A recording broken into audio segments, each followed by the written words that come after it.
Alrighty then. So hi everyone, Liz here, and I am the moderator here of the Facebook group Mindfully Fit for Life.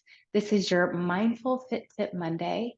And what I'm going to be talking about today is why do movement preps? Why do movement prep before activity? Why do a warm up?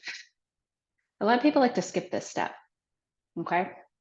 I have been guilty in the past skipping this step. I have.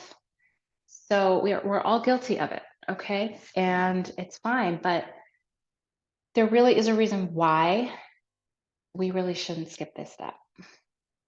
And if you know people who skip this step, you need to stop them from skipping this step because it is so vital. And I'm just going to give you a few quick tips here about why movement prep is so important. Tips, information, that's what I do. Okay, and again, if you are watching the replay, please type hashtag replay, or if you are hopping in live, hashtag live, that'd be really wonderful. So one of the reasons why we want to do movement prep before any activity is, I'm just going to say, reduce injury, right? I don't care how old you are, right? You want to reduce any type of injury, right? Because whatever activity you're going to engage in might have repetitive movements. And also the fact that we as humans, we really only move forward and backward, right? Commonly, that's really the only movements we do. Even when we turn to go in a different direction, we turn the whole body into that direction and we walk there. So technically, you're not going side to side, you're just turning your body and going forward. Yeah. So we're just going forward and backwards all day long. In fact, most of the time we're going forward in this direction. Okay. So whether we're walking, whether we're jogging, and everything I just said. Yeah. Even when we get up out of a chair, getting out of the car, we turn and we face the direction where we're going. Why wouldn't we, right? We want to see our surroundings. We want to see where we're going, make sure there's no hazards, right? That is why we just move in that direction. It's plain and simple. But as we get into different activity, right? Maybe we want to start playing a sport. Okay, I'm writing a little blurb for my neighbor who runs this pickleball group. And she really wants to encourage people to do what I'm talking about, and not a lot of them do movement prep like she does. And she's not a trainer, she's not a coach, she just organizes pickleball games at facilities. She helps organize tournaments, right? And as I was writing up this little blurb for her newsletter, I was thinking about all of these things, like she does a whole movement prep before she does, and she tries to encourage people to do it with her. And she goes, why don't you do this movement prep? It's so important to like get your body warm. And they're like, oh, because, I don't have time. I got to do this and I got to make the game. I don't want anything to keep me from my pickleball game. Okay. And, if you just allow yourself 5 minutes, right? She probably just literally, she's like, I get at least give myself 5 minutes. Okay. If she only has 3 minutes, she uses that 3 minutes to her advantage and warms up her body a little bit. So I'm only using the example of pickleball because this is just like in my brain right now. But even when I teach bar flow, even when I teach yoga, we movement prep the beginning, whether it's the deep breathing, whether it's the slow movements of cat-cow, right? We do that a lot at the beginning before yoga, whether it's hip extensions, right? Bridges. But even in bar flow, we do a very similar warm-up. Why? I don't know where you've been. Maybe you were sitting all day. The body has stiffness. If you're cold, why do you want to move if you're cold, your muscles are cold and your connective tissues are cold? Right? I hate I don't like to do that to myself. I make sure that I prep my body for any activity I'm about to embark on. Okay, I hope this makes sense. So going back to moving forward and moving back, and the reason, and then I'm going into the pickleball thing. I'm going to come back to that because, for example, in pickleball, it's not just forward and back, right? It's side, it's rotation.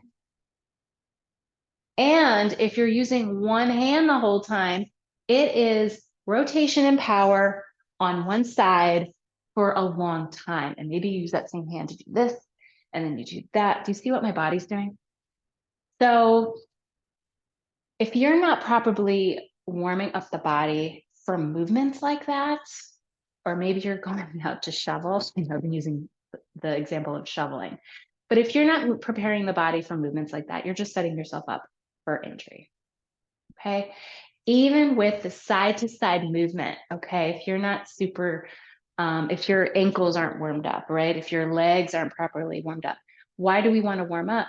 You need circulation, you need blood flow to all the extremities. They're about to do this thing. Okay. I'm not saying warm up to do housework, right? You get warmed up after doing housework, going up and down the stairs, right?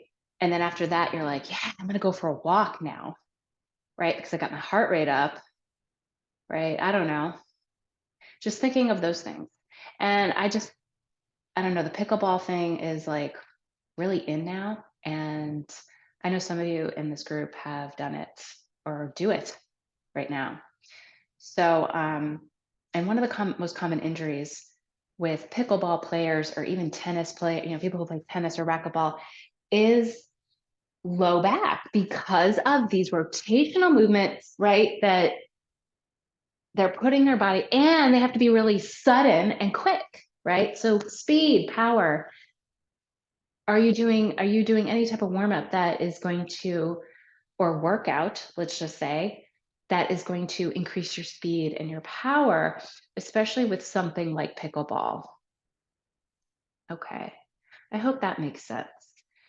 So please let me know if you have any questions in the comments about maybe there's certain activities you do that you're like, should I be warming up for this? Like any kind of maybe group sport you're doing.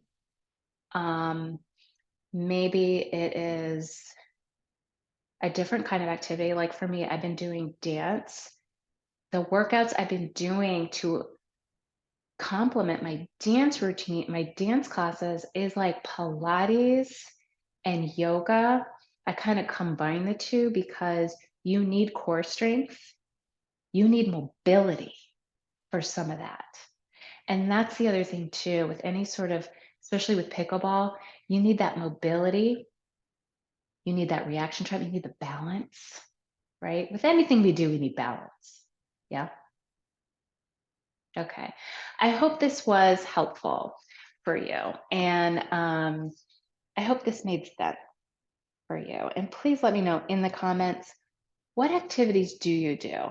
What activities do you want to do? Do you want to do pickleball? Right?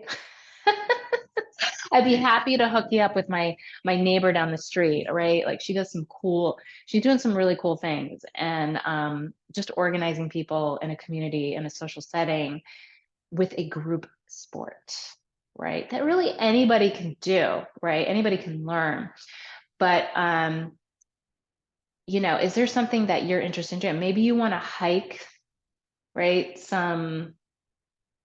I don't know, some crazy area, you know what I mean? And you're trying to you want to build up that stamina, that endurance, but also that strength, right? It all goes hand in hand to keep going and, on a hike, right? You got inclines, you got declines, right? So that is it. Remember, I did mention about my program. It is called Powering Up in Your Prime. That is what it's called. Building confidence and strength. And, go back to the beginning of this video and just hear what I have to say about that. If you have any questions, please send me a message, comment here. Love to hear from you. All right, that is it. I hope you have a great day, and I will see you soon.